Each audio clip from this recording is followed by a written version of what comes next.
주님과 함께하는 교회에서 보내드리는 이른 아침 햇살 받기 프로그램입니다. 이 시간을 통해 하나님의 말씀에 나를 비춰보며 나 자신을 성찰하는 시간이 되시길 바랍니다.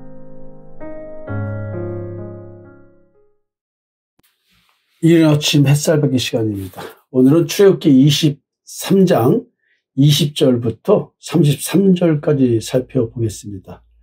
오늘 내용에는 제가 굉장히 성도들과 영적 전쟁을 치르면서 성도들 내면에 있는 그 여러 가지 문제점들과 싸우는 가운데 어찌 보면은 성도를 지배하고 있는 영적 존재, 지성소에서의 짐승, 그 짐승의 피가 뿌려진 그 존재와의 싸움을 하기 위해서 열심히 이제 말씀을 전하고 눈에 보이는 삶의 현상 속에서 이제 그 현상을 가지고 그 성도의 본질적인 문제를 해결할 때에 일신동에서 굉장히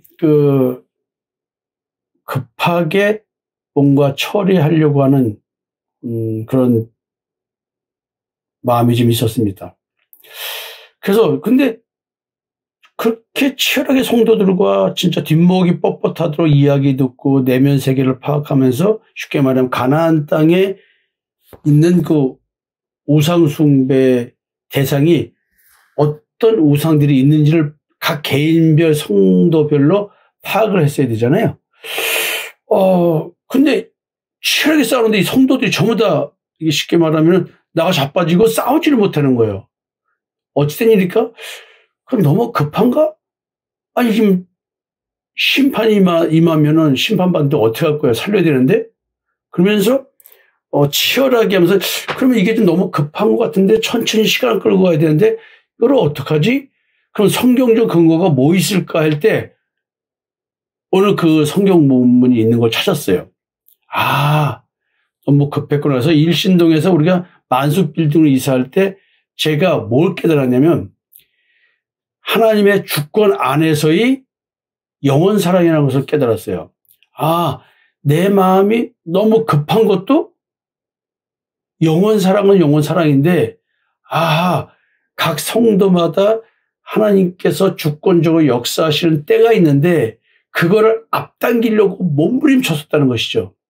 하나님께 책망받지는 않았어요. 단지 제가 하나님 어찌된 일입니까? 라고 여쭤봤더니 제게 뭐라고 말씀하시냐면 네가 피곤해서 잠들었다 얘기하시는 거예요. 도리어 저는 하나님께 너무 감사했습니다. 책망을 하시는 게 아니라 네가 너무 피곤해서 잠들었다는 게 이 부분을 잊어버렸다는 얘기를 하는 겁니다. 하나님의 주권을 내가 무시한 건 아닌데 진짜 영원 사랑을 위해서 몸부림쳤는데 한 가지 네가 모르는 게 있었다는 얘기죠. 근데 그것은 네가 잠시 잠들었다는 얘기는 영원 사랑에 집착하다 보니까 놓친 부분이 있었다. 그래서 그걸 잠들었다고 표현하신 것 같아요. 자, 오늘 그런 내용이 좀 들어있는데 어떤 내용 속에서 나오는지 한번 보셨으면 좋겠습니다. 20절과 21절 얘기를 한번 말씀드렸습니다. 그래서 오늘은 22절부터 이어서 할 텐데요. 네가 그의 목소리를 잘 청정하고 내 모든 말대로 행하면 내가 네 원수에게 원수가 되고 네 대적에게 대적이 될지라. 자, 20절과 21절은 지난번 말씀에서 얘기해 드렸고요. 이스라엘 백성들을 보고 예수 그리스도의 목소리를 잘 청정하면 이 말이죠. 복음을 제대로 깨달으면 율법을 통해서 그리스도를 발견하면 이게 이제 그 목소리를 잘 청정하고입니다. 내 모든 말대로 행하면 이 말이 그 말입니다. 그러면 내가 네 원수의 원수가 된다는 얘기야. 네 대적의 대적이 된다 했으니까 하나님께서 내 원수의 원수가 되시는 것이고 내 대적의 대적이 되는 거니까 내가 하나님의 자녀라고 한다면 나는 하나님의 원수가 되어야 되는 것이요. 하나님의 대적의 대적이 되어야 됩니다. 그러니까 하나님이 원수가 되고 대적이 된다면 나도 그들에게 대해서 그래야 되는 거예요. 그래서 하나님께서 먼저 하나님의 사자를 보내서 너를 아모리 사람과 헷 사람과 브리스 사람과 가나안 사람과 시리 사람과 여부스 사람에게로 인도하고 나는 그들을 끊으리니 이렇게 말씀하십니다. 그들을 끊는다. 그들이 도대체 어떤 자들이길래 그들을 끊는다고 할까요? 그 끊는다는 것은 그들을 죽여 없앤다는 얘기인데요. 지금 가나안 땅에 있는 7 족속들에 대한 얘기를 지금 쭉 나열하시면서 그들이 지금 어떤 존재인지를 말하기 위해서 그들을 끌어버린다고 합니다. 그들을 죽이러 가나안 땅으로 들여보낸다는 것이죠. 너는 그들의 신을 경배하지 말며 섬기지 말며 그들의 행위를 본받지 말고 그것들을 다 깨뜨리며 그들의 주상을 부수고 이렇게 말합니다. 이게 끊어버린다는 얘기 속에는 뭐냐면 우상 숭배를 타파하는 것이 내포되어 있는 말이죠. 가서 그들이 섬기고 있는 바알, 아스다롯, 몰록, 림몬 등 각종 우상을 다신론적 종교를 갖고 있는 그 민족들을 다 없애버리는 얘기예요. 그 가나안 땅에 있는 7 족속, 우상 숭배 족속을 다 진멸해버리는 얘기는 우상 숭배를 없애는 얘기죠. 내 마음속에 있는 온갖 탐심으로서의 우상 숭배, 이걸 하나도 남기지 말고 진멸해야 됩니다. 이것이 십자가의 죽음을 말하겠죠. 무덤에서의 부활의 이야기는 내 마음속에 이렇게 그냥 온갖 탐심이 있어서 내가 그 탐심인 우상 숭배를 하고 살고 있다. 그 우상 숭배를 하려면 못 버티는 우리들, 지독한 자기 결핍을 충족시키기 위해서 살아가는 인간, 그 인간 옛사람을 죽여 없애라는 얘기이기도 합니다. 그래서 지금 이 우상 숭배는 도덕적 타락과 연결돼 있습니다.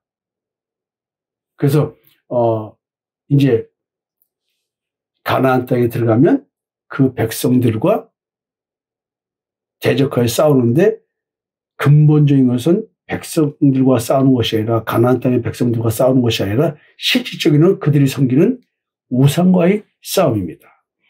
그리고 하나님 말씀하십니다. 네 하나님 여호와를 섬기라. 그리하면 여호와가 너희의 양식과 물에 복을 내리고 너희 중에서 병을 제하리니 네 나라에 낙태하는 자가 없고 임신하지 못한 자가 없을 것이라. 내가 너의 날수를 채우리라. 하나님을 섬기라. 이 가나안 땅에 들어가서 정복 전쟁을 하기 전에 우상 숭배에 대한 얘기를 합니다. 결국 정복 전쟁은 우상 숭배를 근절하는 것입니다. 결국 하나님 섬김에 대한 얘기죠. 가나안 땅을 우리의 마음을 비유해서 설명하고 있다고 했습니다. 따라서 이 지역 신들이 역사를 하겠죠. 그렇지만은 여호와 하나님만 믿고 그 신들을 두려워하지 말고 다 죽여버려야 됩니다. 그러면서 먹고 사는데 문제가 없게 해주겠다. 그 다음에 생육하고 번성하라는 것처럼 자손들이 많게 해주겠다. 왜냐하면 전쟁을 치르면 죽을 거 아니야, 남자들이. 그렇지만 너희들 가능한 죽지 않게 해서 자녀들도 많이 낳게 해주겠다. 이런 식의 의미들이 숨어 있습니다. 내가 내 위엄을 네 앞서 보내어 네가 이를 곳의 모든 백성을 물리치고 네 모든 원수들이 네게 등을 돌려 도망가게 할 것이며, 내 위엄을 네 앞서 보낸다. 도대체 그 위엄이 뭘까요? 두려움, 공포라는 뜻인데 하나님이 여호와가 얼마나 무서운 존재인지를 알게 한다는 거죠. 물론 이제 우리가 기생 라합을 통해서 이런 얘기도 듣죠. 사실은 여기서부터 좀 여러분들이 신경을 써야 되는 게, 이제 내 안에 그리스도가 임하려고 하면 내 속에 있는 본질적 그 영적 지배를 하고 있는 짐승, 지성소에 있는 짐승, 나로 하여금 선악을 하게 한 나무의 열매를 먹은 존재로서 그걸 이용해서 나를 지배하고 있는 그 지성소에 숨어있는 자칭 하나님이라고 주장하고 있는 그 짐승, 미혹의 영, 그 영이 자기 정체가 드러날까봐 두려움과 공포에 떨겠죠. 또 온갖 탐심들은 십자가에 죽어야 되니까 우리 내면 세계에 내가 마치 죽을 것 같고 도살장에 끌려가는 느낌으로 교회 오는 이런 느낌이 드는 겁니다. 이게 지금 영적인 현상에 대한 얘기입니다. 이스라엘이 가나안에 들어가면 또 들어가기도 전에 가나안 땅에 있는 모든 족속들이 두려움에 떤다는 얘기. 내 마음속에 있는 온갖 탐심들이 큰일 났다. 십자가에 죽게 생겼냐 하면서 온갖 탐심을 불러일으키면서 내 마음을 혼미케 해서 예수 그리스도의 십자가의 대속의 은총을 믿는 믿음에 대해서 관심을 갖지 못하도록 만들어 버립니다. 자, 여러분.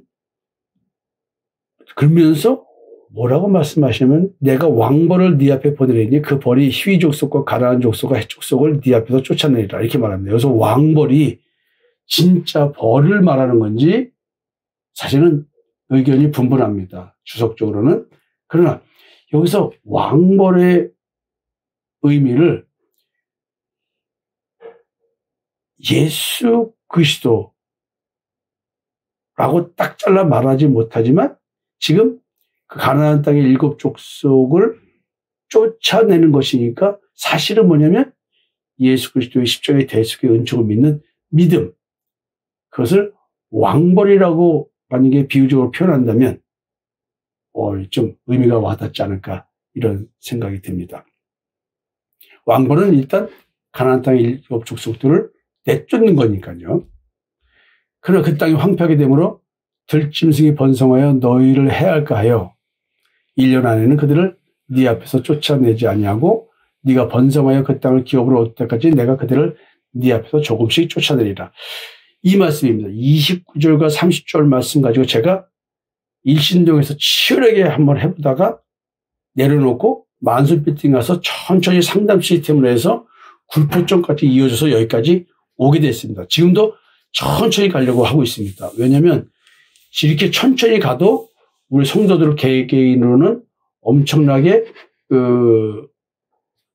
내면의 문제와 현실의 문제들이 굉장히 급속하게 어떤 문제들이 발생하고 있고 내면의 극단적 고통을 겪는 이런 것들을 바라보게 됩니다. 그러나 지금 매우 천천히 가고 있습니다. 여러분들 마음속에서 들숨질 여러분들을 해야 하기 때문에 천천히 가는데도 여러분들이 굉장히 힘들어하지만 다행히 여러분들이 믿음으로 잘 화합해 주셔서 지금 들짐승이 여러분들을 해하지 않는 이런 일들이 실제 벌어지고 있습니다. 하나님은 내가 네 경계를 홍해에서부터 블레셋 바다까지 광야에서부터 강까지 정하고 그 땅의 주민을 네 손에 넘기니 네가 그들을 네 앞에서 쫓아낼지라. 그러니까 하나님께서 약속하셨으니까 걱정하지 말고 싸우라는 겁니다. 근데 여러분들이 지금까지도 헤매고 있는 성도들은 싸우지 않는 거예요. 그냥 마음이 혼미해지면 그 혼미한 마음에 사로잡혀 버렸다는 것이죠. 너는 그들과 그들의 신들과 언약하지 말라. 그들이 네 땅에 머무르지 못할 것은 그들이 너를 내게 범죄할까요? 두려움이라. 네가 그 신들을 섬기면 그것이 너의 올무가 되리라. 지금 여러분들이 저거 10년째 신앙생활을 하는데 계속 여러분들의 탐심, 제가 아주 쉬운 예로 교회에서 열심히 헌신봉사하면서 인정받으려고 하는 것, 구원을 위해서 열심을 내고 말씀 깨닫고 믿음이 무엇인지 깨닫고 진정 예수 그리스도가 나에게 어떤 의미인지를 깨닫고 오늘도 일용할 양식을 먹는 그 믿음 안에서의 삶, 믿는 자는 저 안식에 들어가는 그 말의 실체가 무엇인지, 성전들과 성소와 지성소의 의미가 무엇인지, 행동 차원과 심리대적 차원과 영적 차원이 무엇인지, 이런 걸 끊임없이 인간 존재에 대한 설명을 해주고 있는데 여러분들이 존재의 변화에 대한 문제를 잡지 않고 자꾸 현상에만 집착하는 그런 걸 봅니다. 이게 바로 뭐냐면 가나안 땅의 우상의 신들과 언약하고 있는 여러분들인 것입니다. 여러분, 가나안 땅에 존재하는 7 족속은 가나안 땅에 머무르지 못합니다. 여러분들 마음속에 있는 온갖 탐심으로서의 우상들은 여러분들 마음 땅에 거할 수가 없습니다. 그들은 두려움을 떨면서 떠나게 되고 십자가의 죽음에 못 박혀서 거룩한 하나님의 믿음의 백성이 될 수 있도록 다 떠나갈 수밖에 없게 돼 있습니다. 만약에 여러분들이 아직도 탐심의 심대를 섬기고 있다고 한다면 그것이 올무가 돼서 하나님께 징계를 받을 것입니다. 출애굽기 23장 20절부터 33절까지는 하나님의 명령과 약속에 대한 이야기가 이렇게 기록되어 있습니다. 여러분들께서 영적 전쟁에 대한 이야기 이렇게 말씀을 드렸는데 다시 한번 자신의 신앙과 연계해서 내가 지금 내 마음의 땅에 있는 가나안 족속과 싸우고 있는가? 하나님께서는 시간을 두고 여러분들을 다루고 계십니다. 급하게 여러분들께서 나는 왜 믿음의 안식을 누리지 못하는가 생각하지 마시고 치열하게 믿음 가지고 승리의 확신을 가지고 여러분들 마음속에 있는 죄와의 전쟁을 계속 치러주시기를 당부드립니다. 여러분 내일 뵙겠습니다. 감사합니다.